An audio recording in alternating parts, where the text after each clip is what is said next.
Hello everyone, कैसे हैं आप लोग। स्वागत है आप लोग का आपके ही यूट्यूब चैनल पे। मैं आपका दोस्त अवनीश।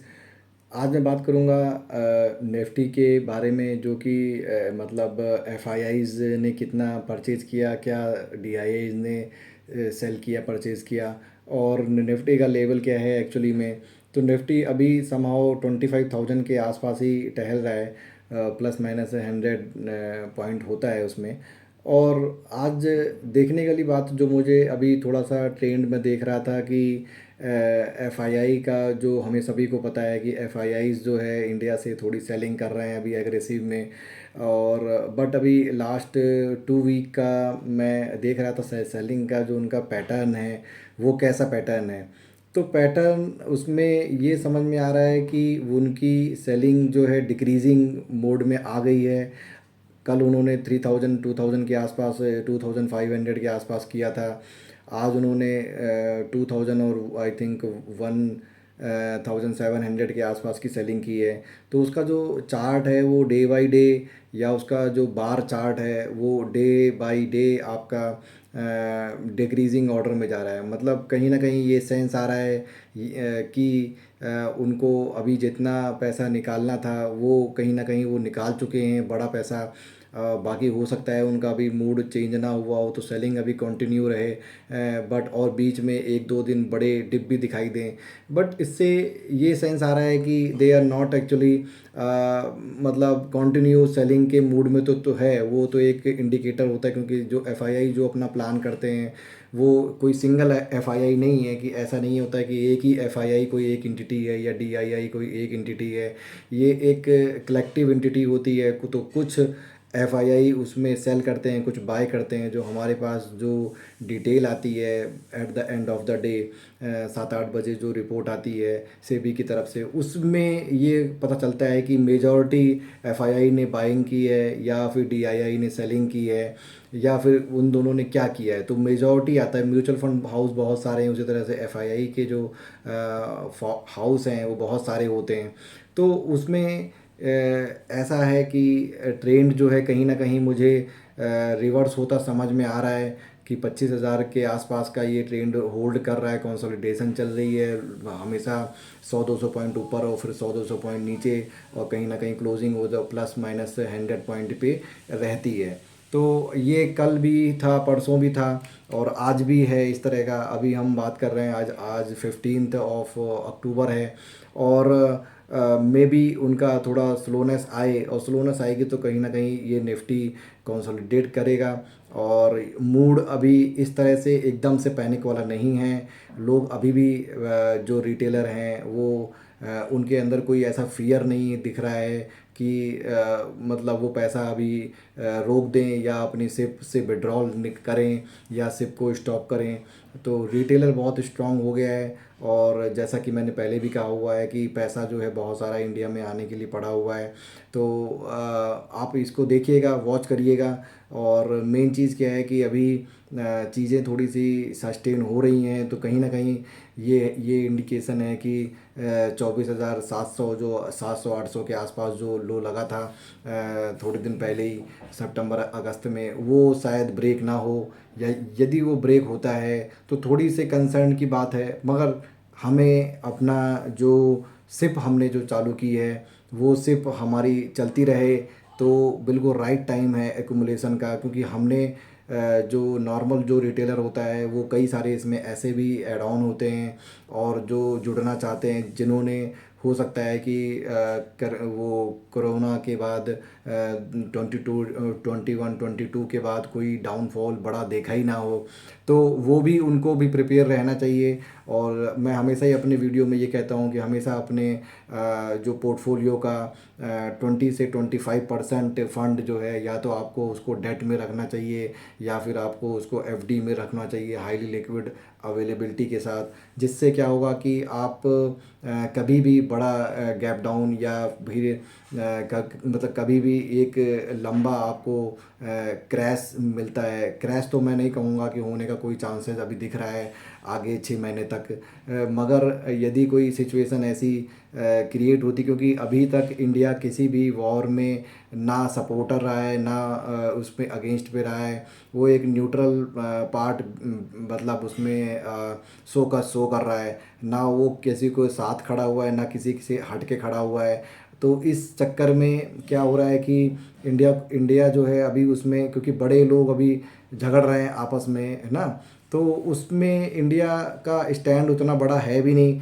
और इंडिया को समझदारी जो पीएमओ से आती है कि वो कि मतलब उसमें कोई अपना कमेंट करके अपनी ऐसी तैसी नहीं करवाते हैं।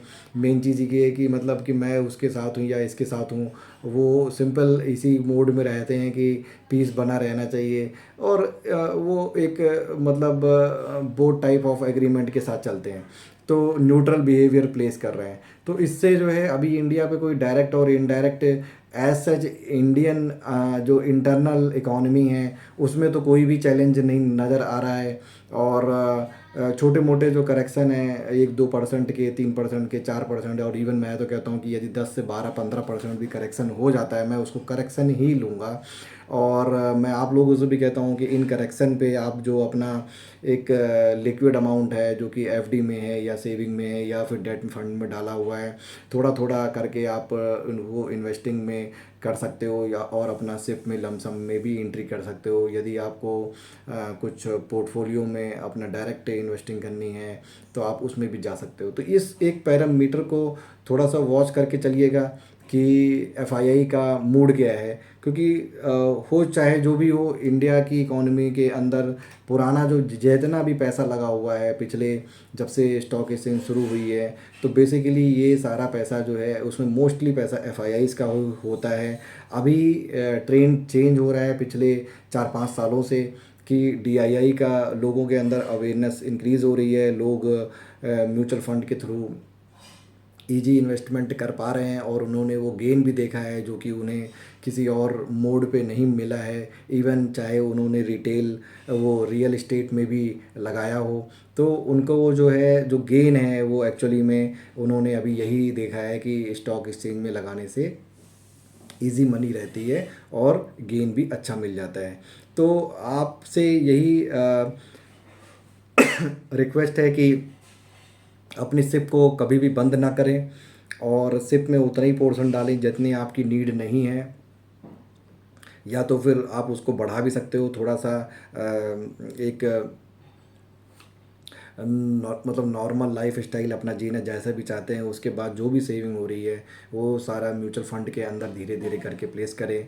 उसके और भी फंड होते हैं, ऐसा नहीं म्यूचुअल फंड केवल इक्विटी बेस्ड ही होता है, बैलेंस फंड भी होते हैं और उसके अंदर जो है डेट फंड भी होते हैं, वो भी आपको एफडी के इक्विवेलेंट अमाउंट देते हैं। बट इसमें क्या है कि आप इजीली ना फंड को ट्रांसफ़र कर सकते हो इधर से उधर, वो ज़्यादा मतलब इजी वे कन्वीनियंट वे होता है, तो उसमें आपको करना चाहिए। और कोई भी यदि 1-2% का डिप मिल रहा है, 200 300 400 पॉइंट का यदि करेक्शन निफ्टी में आ रहा है सेम डे पे, तो आप थोड़ा थोड़ा अपना ईटीएफ के फंड हैं जैसे मिड कैप का, स्मॉल कैप का, या फिर निफ्टी का जो आपका फंड है उसमें भी आप अपना प्लेस कर सकते हो। थोड़ी थोड़ी क्वांटिटी को ऐड करके 2-2 स्टॉक उठा लिए, 3-3 उठा लिए, उस तरह से 500-600 रुपये डालते रहेंगे तो एक ना एक दिन वो है कि बूंद बूंद से सागर ही बनता है, मतलब वो तैयार होगा। तो आपका एक बड़ा एक ना बड़ा पोर्टफोलियो तैयार हो जाएगा, फंड वैल्यू ज़्यादा हो जाएगी, नंबर ऑफ़ स्टॉक ज़्यादा हो जाएंगे, एवरेजिंग अच्छी हो जाएगी।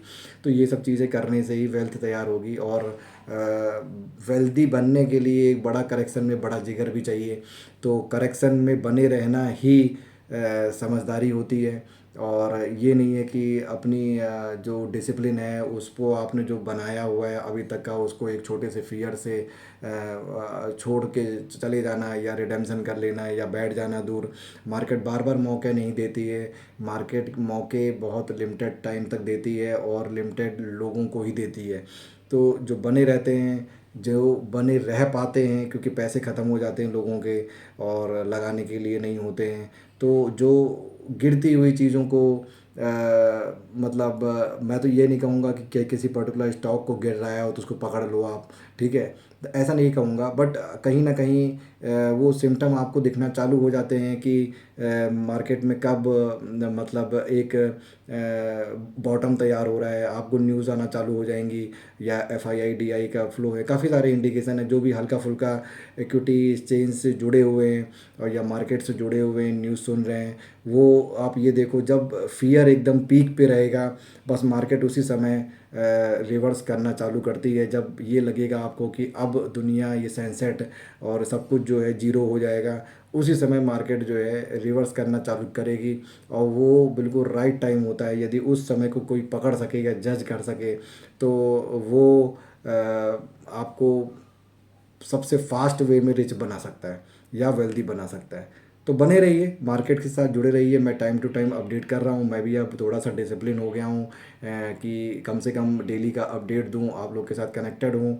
आप लोग मुझे बताइएगा कि कैसी पर्टिकुलर चीज़ पे जो मुझसे यदि मैं उसमें किस चीज़ पे मैं अगला वीडियो बनाऊँ, आप थोड़ा कमेंट कर सकते हो, या फिर आप मुझसे बात भी कर सकते हो चैट के थ्रू, ठीक है, तो उस तरह से मैं आपको गाइड भी कर सकता हूँ।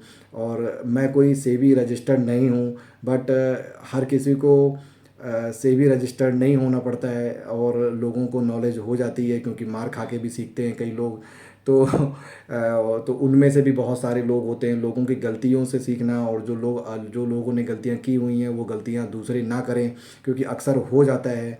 तो वो लर्निंग भी काम आती है। ऐसा नहीं होता है कि आप ये सोचो कि यदि कोई मतलब किसी बड़ी ऑर्गेनाइजेशन को चला रहे हैं और वो सीईओ या एमडी करके उस कंपनी के हैं, तो ये कोई ज़रूरी नहीं कि उन्होंने आईआईएम अहमदाबाद से ही पढ़ाई की हो। उनकी उनकी लाइफ की जर्नी इतनी स्ट्रांग है, फ्रॉम द रूट है, और उन्होंने भी गलतियां करके सीखा है, तो वो कहीं ना कहीं उस एक्सपर्टीज़ का बंदा बन जाता है, जितना कि एक पढ़ाई करके बनता है। ठीक है, पढ़ाई करने वाला भी, जो आपको पता ही है कि जो पढ़ाई इंडियन सिस्टम का है वो कैसा है। तो कहीं ना कहीं ये है कि लर्निंग जो है वो समय के साथ आती है, जोखिम लेने से आती है, गलतियां करने से आती है। जो जितना ज़्यादा गलती करता है वो उतनी ज़्यादा लर्निंग उसके पास होती है कि ठीक है। तो ये है कि कहीं ना कहीं मैं सोचता हूँ कि आप लोग भी, क्योंकि मेरे जैसे कई सारे लोग होंगे जो अभी मतलब अर्ली इन्वेस्टिंग एज में होंगे, और उन्होंने अब भी अपना कैरियर चालू किया होगा, जैसे 25 की एज में या 35 की एज के बीच के लोग जो होते हैं, जो चाहते हैं कि मैं अपना कुछ बनाऊं और मतलब बड़ा बनाऊं, जॉब वाले लोग हैं या फिर नॉर्मल जो बिजनेस कर रहे हैं, तो उनको सही गाइडेंस यदि सही समय पे मिल जाए, क्योंकि म्यूचुअल फंड के साथ सबसे बड़ी चीज़ जो आप नहीं दे पाते हो वो है कि टाइम। म्यूचुअल फंड मांगता है टाइम। यदि म्यूचुअल फंड जैसी जगह या इक्विटी जो है, यदि आप उसको टाइम नहीं दोगे तो वो आपको मार्केट से बाहर कर सकता है, क्योंकि आपको डरा के बाहर कर देगा, या आपकी वैल्यू को जीरो करके कर देगा, और या आपका कॉन्फिडेंस लो हो जाएगा और आप सोचोगे कि नहीं यार, इतना पैसा तो मैं एफडी में ही बना लिया होता, मेरा तो आज 20% का लॉस हो रहा है। तो वो सब चीज़ें मतलब आती हैं, लर्निंग से ही आती हैं, और लर्निंग साथ में बैठ के ही अच्छी होती है।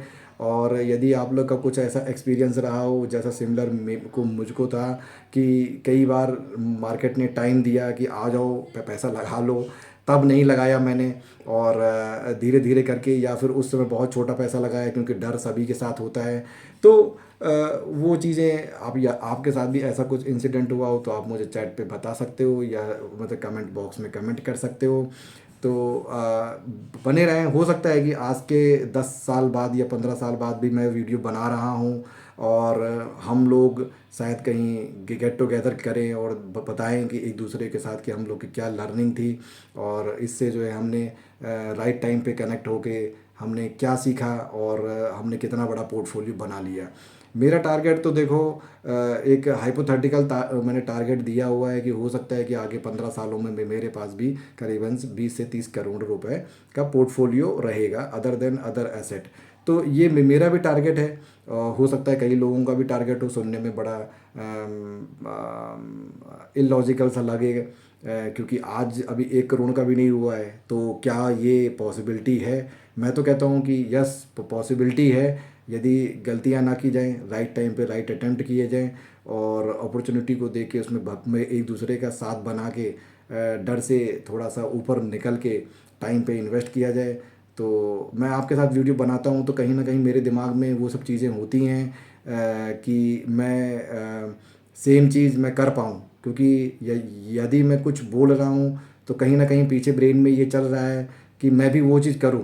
तो हो सकता है कि शायद मेरा पर्पज़ वीडियो बनाने का यही है कि यदि मैं जितना बोलूँगा लोगों को उसमें सुनने में इंटरेस्ट आएगा, तो कहीं ना कहीं मैं भी उन चीज़ों को फॉलो करूँगा। मैं भी ये समझ के चलूँगा कि हाँ भाई, मेरे जैसे भी और सारे भाई हैं, या फिर जो भी लोग मतलब इसमें जुड़े हुए हैं, तो वो भी साथ में बने रहेंगे, तो कहीं ना कहीं मुझे भी लगता है कि उनका भी पोर्टफोलियो इतने रेंज का, या उनकी जो भी टारगेट है वो उसके तरह से वो सोच सकते हैं।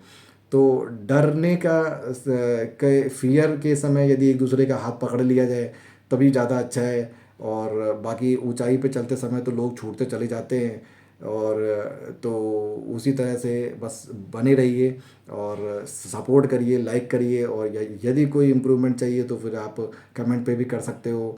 और मैं मोस्टली, अभी इतने सारे कमेंट नहीं आते हैं, तो मैं मोस्टली ट्राई करता हूँ कि मैक्सिमम कमेंट पे मैं अपना रिप्लाई दूँ। थैंक यू सो मच अभी तक बने रहने के लिए। और आप, मेरा जो इसका टाइटल रहेगा वीडियो का कि FII का जो ट्रेंड है वो डाउन ट्रेंड की तरफ जा रहा है सेलिंग का, तो वॉच रखिएगा उस पर, और हम फिर कल कनेक्ट होंगे। Thank you so much, bye bye.